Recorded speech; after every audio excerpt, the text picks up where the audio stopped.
listening to the Average Gentleman's Podcast with your host, Ralph.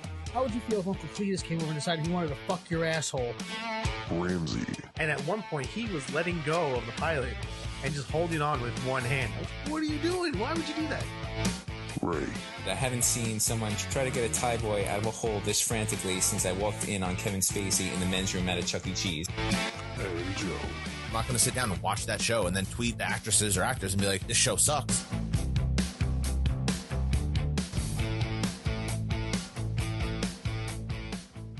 Welcome back, ladies and gentlemen, to the Average Gentleman's Podcast. This is going to be a special episode this week. We're going to give a preview of the upcoming NFL Draft. Exciting time for NFL fans. We have the first and second round coming up on Thursday, which is, 2 days away now, guys? Yep, we're recording on a Tuesday. Yep. So let's go ahead and get it started. What are our initial thoughts on what we're expecting from the draft? You know, there's been a lot of talk this week on the Cardinals and what they're going to do with the first pick, whether they're going to go with Murray or not. Joe, what do you think? I think I don't know. Honestly, I say like with 95% certainty that it's going to be Kyler Murray. But the more and more I hear, I think they're really debating on him versus Nick Bosa, who a lot of people believe is the top player in the draft. Personally, he's not for me, but I get the lure of either of them. See, I can't understand the Kyler Murray thing. Like, how are you going to just bag Rosen that fast into his career? Like, I think this is not a very well-run organization. Not only are they bagging their first-round pick that they traded up for less than a year into his career, but they also fired a coach 1 year into his career too, just to hire a guy who went sub 500 in college and was getting offensive coordinator college jobs, and they hired him to be their head coach. So this isn't like the most stable franchise we've seen. But I wouldn't be surprised if it was all smokescreen and Bosa's the pick, but I feel like the first two picks are set in stone already, and the NFL is kind of not forcing their hand, but basically telling the Cardinals to play super coy so that the ratings are. But I just love what he brings to the table. I think he's cerebral. He can make every throw. He's like, I just think he's what you want in a quarterback who can sit in the pocket and throw. The problem is Arizona had the worst supporting cast, and he's on now his fourth offensive coordinator in 5 years. Like, the guy's got no stability around him. How do you expect him to perform? Never mind the fact that, Larry Fitzgerald was his best weapon, who's like 55 years old. So I see, apparently it's down to really just like the Redskins, the Patriots, and the Chargers for his services. And I don't see either New England I don't see any of them ponying up a first round pick.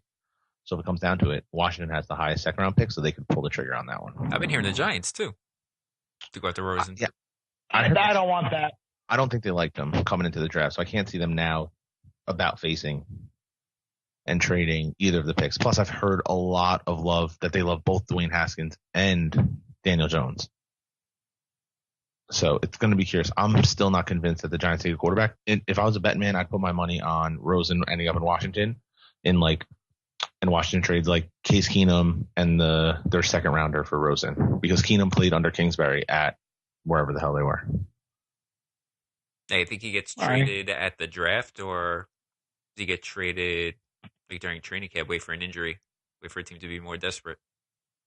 So if it doesn't happen tomorrow, so today's Tuesday, if it doesn't happen tomorrow, then I think they hold on to him until training camp and kind of hope it's like a Teddy Bridgewater situation where someone gets super desperate, which is the smart thing to do. And then maybe you get a 2020 first round pick if you're Arizona. The trouble is that's a lot carrying, and then your leverage is gone, right? Everyone knows. If you show your hand tomorrow, they know where you're going. Yeah, everyone knows you have to trade one of the two. So, I like Kyler. I think he's awesome. If he was like 6'2", it would be a no-brainer. Yeah, that's the big knock on him. Everybody, it's his height, but outside of his height, he can do it all. He makes every throw. He's got a huge arm. He's athletic as any quarterback we've ever seen. And apparently he's smart. Like, he's good on the whiteboard. Excuse me. My only concern is he's never really dealt with adversity. So what happens when he goes in and his team goes 4-12? because he's not playing behind the best college football offensive line. He doesn't have 2 All-American wide receivers flanking him. What's going to happen when the first game he throws 3 interceptions and throws for under 200 yards, and people are like, "Oh no, that's the takeaway though. The Cardinals are not a plug in one player and win team. Not even close. That's what I'm saying. So like you're abandoning your first round pick from last year. Now you're going to take another first round pick and possibly have another unsuccessful year. Yep. And then what do you do then? Like what is your? Yeah, it's not. I don't think it's the smartest thing. Like if I was predicting what I would do, none of this would I be doing. But yeah, why wouldn't you just roll with Rosen? Like you had to like something about him. They traded up for him. Yeah, into like the top. I think like 10 or 11. If I was them, I would be holding this pick at ransom, and they could still do that. Like there could be a team like Oakland willing to be like, you know what? Here's 4 and 24. Let us come up and take Kyler. You jump back to 4, and you still wind up with like Josh Allen off the edge or another piece to build around, and you have another first round pick. You know what I mean? I don't know. From everything, Kuiper was on a conference call on Monday and said like 99.9% certainty that it's going to be Kyler Murray. And if anyone's but I can't stand that fucking guy. I don't even think he's that good. I don't think he's good at predicting it. I think he's good at he's like a networker now. At this point in his career, he's not like a good evaluator of talent. He's more of like, I talk to everybody in the league and I know what they're. It's so hard to predict. I mean, this is like picking the brackets in the tournament. Like, it's even harder. I don't know the last time I saw his thing get even relatively close. Well, so here's the thing with the mock drafts. I think my perception of like accuracy is, do you have the right players in the first round? Not in the order, but like out of the 32 picks, do you have 30 of them, or do you have 20? And then you're like, what the hell? How did you miss on 10 players that are going to be in first round talents? Yeah. But I mean, I think the draft starts at 3 with the Jets because I think it's going to go Kyler and Bosa. So Oakland has their pick and our pick this year, right? And Chicago's pick. Not to mention that he's still only a year older than some of the older prospects in this draft. Right. So now what's our first pick of the draft? Is 54? 58. 58. Okay. 58 and 90 are the 2 you're going to keep an eye on. And then they have 2 fourth-round picks. All right, but fourth-round picks, Dak Prescott was a fourth-round pick, sir. Yeah, well, this team the jury's still out. They've gotten a lot of production out of. All right, so now where do you think Dallas is going first round? Safety. First pick, I'm sorry. Yeah, safety or defensive tackle. Okay. I don't think that they'll reach on anybody, but I think there's going to be a handful of safeties that they can go for. And if the cupboard's spare there, then I wouldn't be surprised to see them take a defensive tackle. Stuff that middle a little bit. Even though they signed Quinn? Well, Quinn's an end. That's right. What I see happening is one of 2 things. Either they stay put at 58, grab a safety and defensive tackle that is plug and play, or I realistically could see them trading back if their cupboard's bare and cooping some more picks, because this is a deep draft between that like 40 to like 80 range. So if you can go get 2 of those picks now instead of 1, now you're doubling your chances of hitting. But like safeties that I like, I've heard they really like Juan Thornhill from Virginia. He's a stud. He's kind of like Byron Jones when he came out. Just like a freak athlete, played corner and safety, can kind of do it all. Chauncey Gardner-Johnson from Florida, same kind of deal, like might project better in the nickel, but is a do-it-all safety who can really help this team right away. Defensive tackle-wise, they brought in a couple people that I think personally would be reaches, but they like in Kalen Saunders. I think they brought in Rennell Wren and Tristan Hill. Those are the 3 names to keep an eye on for defensive tackle in my eyes. They also brought in 2 tight ends. Jay Sternberger from Texas A&M, who I think will be gone by then. What's up, fellas? What's up, man? You're interrupting my flow. Did you guys get started or what? We're starting. Yeah, we're starting. Oh, did I hop in? Yeah. Hey, welcome back, everybody. The Average Gentleman's Podcast. And now Ramsey's going to try to talk about a topic. Ramsey is joining remotely from the Sunshine State. Yeah. They're all remote actually today. Yeah, we're all Skyped in, so that's why it sounds a little funky. Yeah, how do I sound? Sound all right? You sound good. Yeah, you're right. You sound tan. I'm tanned. I'm burnt. I was trying to fly my drone just now, but I'm in a no-fly Now, zone. Ramsey, let me ask you a serious question. Yeah. How do people of your complexion burn? Oh, dude, I have. So you know how CM Punk had his tattoos like up his arms and then across his chest, Yeah. right? So I was sitting in the lazy river for like a good 2 hours in the middle of the day, and I had one of my kids. Well, I had one of my kids on my chest, and they were just kind of laying there with me, and right where my sternum is like where her head was laying. So it looks like I just have burns from like my wrist up my shoulders onto my chest, just like CM Punk's tattoos. And then I never really burn. And, my forehead, my nose, like everything's fucking burnt. Nice. Wow. Yeah. Well, whatever. See that way? When we go to Florida in July, you're going to see a lobster version of me. I ain't gonna be that far off. Yeah, that's true. Hilarious. So what's on the agenda today, guys? We're talking draft. NFL draft, buddy. Oh, nice. Cool. 2 days away. Very nice. Well, I'll be back, by Sunday, I guess. So we'll be back to a regular episode by then. Yep, next week, back to normal. But for now, the best day of the year, the NFL draft. Yeah. Yeah, I'm kind of pissed. I was trying to fly my drone just now, and I'm in a no-fly zone, so they won't let me fly. Yeah. You're close to the airports? I mean, there's a few heliports in the area, but I wasn't going to take it up more than like 50 feet. You know, so I was going to try and take the Sunset just now, and they wouldn't let me, so whatever. Now, how do they prevent that? Now, I have GPS on the drone. oh, so it won't even let you activate it if you're in the area. Oh yeah, it won't even let me take off. Oh, okay. So, yeah, it's all about safety.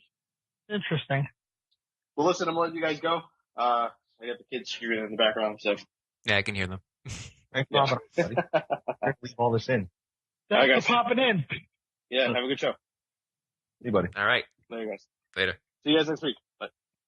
That was our man Ramsey. Yeah, this is a very different style episode for us. Hey, that's okay. Never. Pop-in guests. It's free flowing. Oh yeah. Never know what to expect on our show. We certainly went a little awry there, but yeah. So where we leave off with the Cowboys and what you're thinking, Joe? They might trade back, hold on to 2 picks in the top 90. Yeah. So my number one player would be get Juan Thornhill. Put him in. He's a different maker on defense. See what happens. But they bring in a lot of people, so it could go a ton of ways, and they like to stick to who they bring in on their visits. So if that's the case, there's like 10 or so names that we should keep an eye on. But more than anyone, I would look at Juan Thornhill and Chauncey Gardner-Johnson. I just wish they would have went out and spent a little money and signed a big name free agent. But who? That hasn't been their MO as of late, though. That hasn't been their MO for a while. And that hasn't been their MO for a long time. I think they made the right decision. They paid who they should pay in Tank. Look what the Chiefs just got just traded for Frank Clark.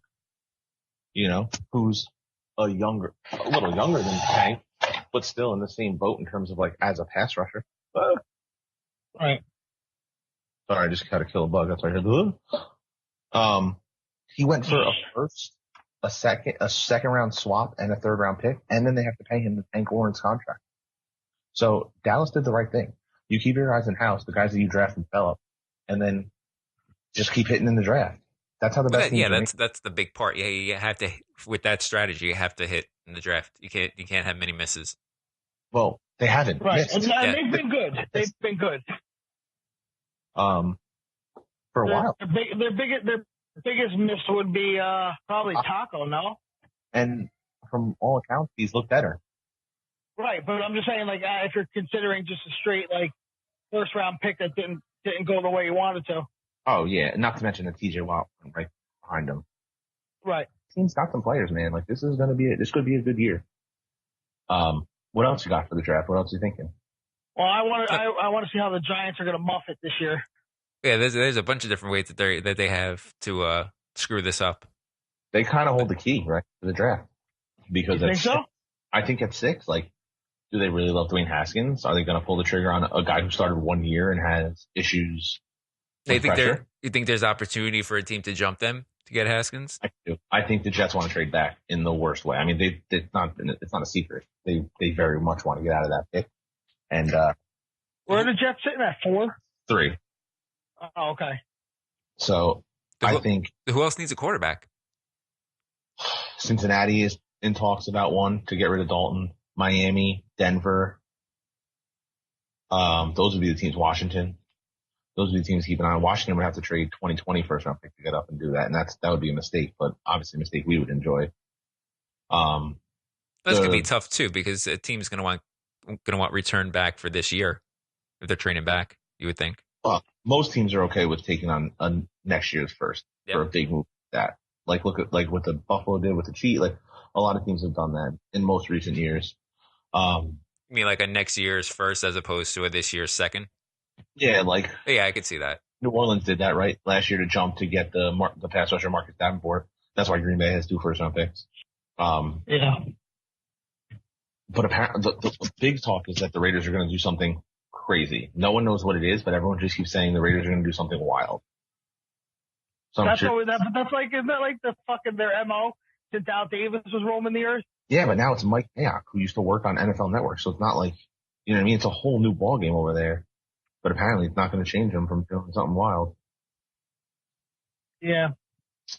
But I think at 5, I think you're seeing either Quentin Williams, if he's there, or Devin White to Tampa. They're basically locked in. Yeah. And then the Giants are a wild card. I wouldn't rule out Daniel Jones or Dwayne Haskins, but if I was a betting man, I'd put my money on like one of the tackles. Juwan Taylor out of Florida, Andre Dillard from Washington State, Jonah Williams from Alabama. Those would be the 3 biggest names. Or a pass rusher. But David Gettleman, their GM, is just not a pass rusher guy. And that's good news for us. So I don't really think he's a football guy, to tell you the truth. I think he thinks he's an old school football guy, and in reality, he's just an out of touch man. That's good for us. That's very good for us. 100%. But unfortunately, they also hold the key to the draft. Because they have 2 first round picks and no one knows what they're going to do because the one thing Gettleman has done is kind of quiet that room down. They were one of the leakiest organizations for years. For the past 5 So what do they have? They got 6 and what? 17. 6 and 17? And then he's going to fuck up one of them. I don't know which one, but he's going to fuck up one. And they have 37. See, now my question to you is if Haskins does not go to them at 6, where do you think he slides to? I don't think he makes it past 11 with Cincinnati. Okay. Cincinnati might be moving away from Dalton? Well, I think you have a new coach, an offensive-minded guy. Dalton, you can get out of Dalton for very little money next year. So let Haskins come in, sit a year, and then throw him in 2020 with hopefully right? So lean on Joe Mixon for a year. It is a very exciting time. And, now that the schedule's been released and everything, it adds to it. Oh, yeah. So I was thinking maybe this would be the year we could all go to the Giant Cowboy game together. I know. It's a fucking Monday night. And I'm not here anyway. I'm gone. Oh, okay. It's opening week. Is it the home or the away opening week? No. No. If you want to go to Dallas, it's opening week. But if around here, it's the 9. Yeah. Week 9. Which is, I think, November 9th. But it's a Monday night, so I wouldn't even consider it anyway, honestly. I mean, I would do it, but I'm not here. Yeah. See, now, does Dallas come to play the Jets? Yes, they do. Yep. I don't know. Should we look at doing that? Yeah, absolutely. So Dallas comes to Giant Stadium 2 times this year. Yes, sir. Yeah. MetLife Stadium. At the Jets on October 13th. It's a 4:00 game. Okay, so I think we should really look into doing that. Could I put in an early prediction? That the Cowboys win more home games in MetLife than the Giants? That'd be awesome. Wow, that is bold. You're calling the sweep from Dallas to the Giants only winning 1? Yep. That is bold. Very bold prediction, my friend, but I appreciate your boldness. We're recording. So that comes true. I'm going to replay this. We're gonna look to do a Dallas Giants or Dallas Jets game and possibly podcast from a tailgate. Ooh, that would be pretty cool. You heard it here first, folks. Yeah, keep your eyes out for mid-October. a tailgate tour. We'll call it like NFL draft people I know. Yeah, that game is in the definitely in the first half of the season. I said it's October 13th. October 13th. Yep. So we can go. See, that'd be good for us because it's not too cold. Yeah, not too cold. Like, normally when Dallas comes, it's like week 14 through 17, and it's bitter cold. Yeah, Ray and I were at the Odell Beckham catch game. By the way, they lost that game. I remember that. Yeah. The Giants lost that game, but that was a good game. That was a Witten game-winning touchdown. Yeah, that was a hell of a game. So now, Joe, I got a question for you. Yeah, what's up? Who do you think has the best chance at rapidly improving through this draft? I honestly, it's got to be, you want to say Oakland could get 2 first-round picks or 3 first-round picks, but I just don't trust Mack and Gruden. I would say Green. Right. I would say Green Bay. Okay. They have 2 first-round picks, one at 12 and one at 30. And they missed the playoffs last year, yes? Yeah, and at 12, like if they can grab a Noah Fant or TJ Hawkinson at tight end and give Rodgers another weapon, and then turn around at 30 and get like another defensive line, like edge guy, or who'd they get 30 from? New Orleans to trade up last year. Okay, all right. Yeah, there's a lot of teams now first round picks now, like the Cowboys, the Bears, the Saints, the Chiefs, and the Browns. There's 5 teams that don't have a first round pick.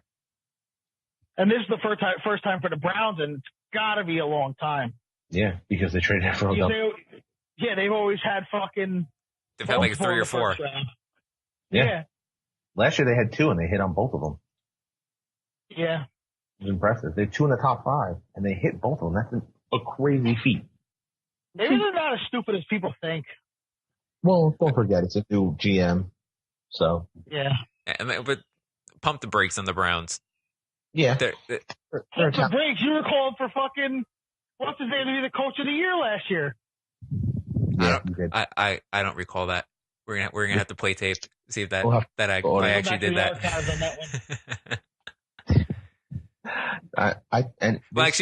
The reason why I picked him was because I picked the Browns to make the playoffs, and I figured if the Browns made the playoffs, he would be a candidate for coach of the year. So they have the same team, except now you see that Baker Mayfield's a god, and they added Odell Beckham and Olivier Vernon. Yeah, they're going to be very interesting this year. Yeah, they're going to be. But this is also when we get to see if Odell Beckham really is the truth or a product of his environment. He's the truth. I don't think Eli made him any better. But I agree with you. That dude can fucking play. That was the opposite. He made Eli better. Yeah, agreed. That's true. Absolutely. I'm still not counting out the Ravens or the Steelers, but the Browns on paper are the most talented team in that division. We'll see what Freddie. People are booking them for the Super Bowl already. Oh yeah, when did you get that? I don't know, man. The Steelers are always solid. Yeah, I don't count out the Steelers at all. No, you can't. But you also have to take into the fact that they lost 2 All-Pro players. They lost 1. They didn't have Bell last year either. Yeah, so really, they only lost 1 going into this year. But they also still have to replace their All-Pro right tackle, who they traded away because they have a young guy in the wings. They still don't have a good pass rush draft because of TJ Watt. Their corner situation is a nightmare. You're relying on an aging Joe Hayden. You can't name a linebacker on the team because Chase Edierson's not coming back. That's a tough ask for this team to go up against Ravens twice, the Browns twice, and then play a first place schedule as well. Don't be surprised if they regress. I agree. I'm not going to count them out, but all signs point to that, not to them being a sub 500. It would probably be a very long time since that has happened for them. Yeah, I can't remember the last time that they were terrible. Not me either. I mean, probably the year they picked Roethlisberger, right? Yeah, if they got him high. They did. They were top 10 pick, right? I don't remember, to be honest with you. So in 2003, they went 6-10, and they finished 3rd. And then they haven't had a sub 500 season since, I'd assume. Well, they went 8-8 2 years in a row in 2012 and 2013. But they haven't gone sub 500 since 2003. And before that, it was 99. That's wild. Wow. They're just a perennially dangerous franchise. Yep. So we'll see with them. It sucks too because they're a weird team. They drafted terribly as of late. They reached on a guy that I know personally, I had him a 4th round pick last year, and they took him in the 1st round. And then even like Kuiper was like, what the hell are they doing? He's at best a mid-2nd round pick at best. And they took him in the 1st round. It was a mistake. What else you guys got for me for the draft? I'm ready. Give me some takes. Who's going to fall? Well, they said Rashawn Gary's going to fall because he has a medical condition, a torn labrum, so he could fall. He was once thought of a top 10 pick. Same thing with Montez Sweat. He has a heart condition, so 2 edge rushers we could see fall due to injury. I think people are going to be surprised how late DK Metcalf goes. I have a feeling he's going to go in like the 20s, even though he's an animal and like Calvin Johnson like. I have a feeling he'll go in the 20s, and he could be the 2nd receiver taken. Those would be my guesses. Who's a sleeper? I mean, there's tons of sleepers. Like you're talking about like mid-round picks. Well, someone that's gonna go in the 1st round that hasn't been talked about. Don't be surprised to see like Lonnie Johnson, the corner from Kentucky, sneak into the late 1st round. That's always the hardest thing to predict about a draft. Oh yeah, like the end of round 1 is so tough. Like Darnell Savage, the safety from Maryland, the guy that I've heard a lot about recently, that could sneak in. There's always buzz that a quarterback's going to creep up. Don't buy it. There's no way a team's taking fucking Will Grier or Ryan Finley in the 1st round. That'd be a huge mistake. But like you could see a linebacker like Blake Cashman towards the end of the 1st round. Someone's like, hey, there's no good linebacker in this class. I'm taking one. The corners and receivers, there's so many players and no one agrees on who the best one is that you could see someone who, like personally I have ranked 5th, be the 1st cornerback taken, like the kid from Penn State, Amani Oruwariye, is a big name. He's a big, strong, fast corner. There's a lot to like there. So I wouldn't be surprised to see some of those names pop up. Personally, I'd wait on receiver and corner because I think you don't want to be the first person that takes him and they'll always be tied to like, oh, you took the 1st receiver in a draft that had 7 All-Pros or something like that. Because do you really think GMs think like that though? I don't know. It depends. I don't think a smart one would. No, I think it depends on the GM. And it depends on the situation, right? Like so much of this is scheme dependent. You could be the best player in the world, but if you're not put in a position to succeed, no matter how good you are, your talent can only take you so far. And then, they're stupid. Like, people are sitting here talking about how good Andre Dillard is, this tackle from Washington State, because he's a great pass blocker. But then Jonah Williams, who's a 4-year starter at Alabama, is getting dinged for short arms and lack of length when he's the same size as Dillard with more experience against better competition. And like some of the stuff just doesn't make sense. It doesn't seem like a lot of this is based on logic. It seems like a lot of this is reactionary. And so much of it is subjective. Oh yeah. And how many people agree on, I'm on Twitter all the time talking to people about the NFL draft, and how many people agree on this is so few and far between. Yeah, everyone thinks Kyler will be the 1st quarterback taken. Yeah, everyone thinks not everyone. The majority of people think Nick Bosa is the best pass rusher. A lot of people think Quentin Williams is the best defensive lineman. Outside of that, you're not getting a lot of consensus across the board. And that's what makes the draft fun, right? That's what makes it, people have been calling it the best reality show on television. It really is. It's so much fun. Like the 1st round on Thursday, and then you have 2nd and 3rd round on Friday, and then the rest on Saturday. Those 3 days are some of the most compelling television in my eyes that you see all year. Yeah, and it's growing. It's on. Oh yeah. Was it on ABC this year? Yeah. The first day. I'm pretty sure maybe not the 1st round, but I think I think it might be, because even the combine was on ABC for a little bit, so I wouldn't be surprised. But yeah, it's a growing thing. It now goes city to city, right? Like this year it's in Nashville. Mm-hmm. So it's more and more people know about prospects and stuff. Like I think I did a big board, like 150 players, maybe 200 players, and ranked them all with enough information to feel comfortable with my rankings. And I'm one on the lower end. There's people out there that do 300-400 person big boards, that can name, 5 or 6 game tapes that they watched. I tend to watch 2 or 3 on each person. Maybe not all the way through if it's a guy like Bosa, who I know is the best pass rusher in the class. So It's a fun one. That's for damn sure. It's definitely growing. Yeah. Oh yeah. The NFL as a whole is growing. I think just the advent of social media and how popular the players themselves are on social media too helps, right? Like there's stories every day out about some prospect, where they came from, what the adversities they had to go to, what they did in school. And some of them are produced by the own, like the guys themselves. Some were ESPN stories, but like there's so many things out there now that people are just craving this content and it's there for them.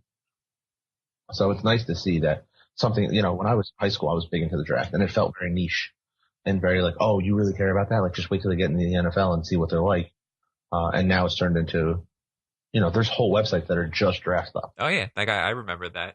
Like having that feeling about the draft. Yeah. Oh yeah. Like I'd sit down. Go ahead. No, I was gonna say you can definitely see a transition where it's the average fan is getting more involved in wanting to watch the draft as even, you know, 5-10 years ago. Oh yeah. I would say even 5 years ago. Like 5 years ago, would you really there's a draft site I visit every day and it's just news about the draft. 5 years ago, there's no way that's a thing. And now, you know, the same site has make your own big board, mock drafts where you can do your own mock draft for any team for 7 rounds using your own big board, using their big board, using all this stuff. Like there's just so much more out there now that it's fun. And then you can follow along with some of the best, like the transparency in the industry has led to a bigger fan base. And I think if more industries followed suit and allowed that transparency to transpire between like who evaluates these guys and where they go, that they'd see the growth too. Because it is definitely fun to watch. But then you got dickheads like Mel Kiper, who's always just going to be on TV flirting out of his asshole. I can't stand Kiper. No, I don't like him either. I like McShay. I don't like Kiper. I'll deal with McShay. If I had to pick between the two, I'd pick McShay. Yeah. Jeremiah is the best from NFL Network. He's the best. But there's a lot going on with the draft. It's going to be a fun one. I honestly could not tell you for certainty outside of the first 2 picks with more than like 75% certainty of who's going where. Yeah, that's what makes it fun. Yeah, that'll make it fun. You don't want to watch it when you know exactly what's going to happen. You want suspense. You want there to be a surprise. You want there to be a shock. You want to see a team just come out of nowhere and steal a player from and pull the trigger on somebody that you never thought they would. And, yeah, like how Philly jumped over Dallas to get the tight end last year. Yep, in the second round, that was huge. That changes, you know, these are... Yeah, but people only pay attention to the first round, you know what I mean? Like, they don't see that little stuff in the second round and the third rounds where you jump up and you get your piece player, and now you know what I mean? I think more people are starting to pay attention to the later rounds. The casual... So what do you think is the most undervalued position in the draft? Would you say a guard? Like their positional value is the lowest. I would say guard. Yeah, interior offensive lineman, right? Guards and centers and tight end, but I think tight end's coming back a little bit. Like you could see 2 top 15 tight ends this year. It wouldn't surprise me. And they're both from Iowa. I think they grow them big over there. Hell yeah, they do. And they grow them athletic. They're both like 4.65, 230, 240-ish and run like sub 4.5 40s. Wow. Yeah, they're unbelievable. So don't be I don't think people realize how big these men are and comparatively how fast they move. That's the key, is how big. It's amazing how fast these guys move. Yeah, like they look slow compared to the other guys, but they're outrunning the majority of people. Oh, without a doubt. Like even like the guy Ed Oliver, like he weighs like 280. He's like 6'2", 280. That's like almost what I am, right? Like to a T. He runs his 40 in like 4.6, and his 3-cone is like that of a running back. It's unbelievable some of the athletic traits that these guys have. Right. Dude, DK Metcalf is 6'3", 225, and ran a 4.3 40 and jumped as high as Michael Jordan. Get the fuck out of here. That's insane. They don't make them like every year. You see more and more freak athletes enter the league, and it's so much fun, and that's why I love this stuff. But I think that's all. Anyone got any other questions? No, I think that's pretty much. Yeah. Yeah, I think that's gonna wrap up this episode this week. Yeah, thank you all for joining us. It was a little weird, a little special, but we'll be back next week with a full episode. Had a surprise pop in from our podcast mate. Yep. And I'm gonna do my best next week not to spoil Avengers because I am seeing it on Saturday and I'm very hyped. I believe I'm going Monday. I'll talk to you more about that when we get off the. Yeah, we'll talk off. Well, you guys can spoil me. It's not going to matter to me. All right, guys. All right. Well, everyone have a great week. Enjoy the draft. Go Cowboys. Cowboys. Thank you. Thanks for listening.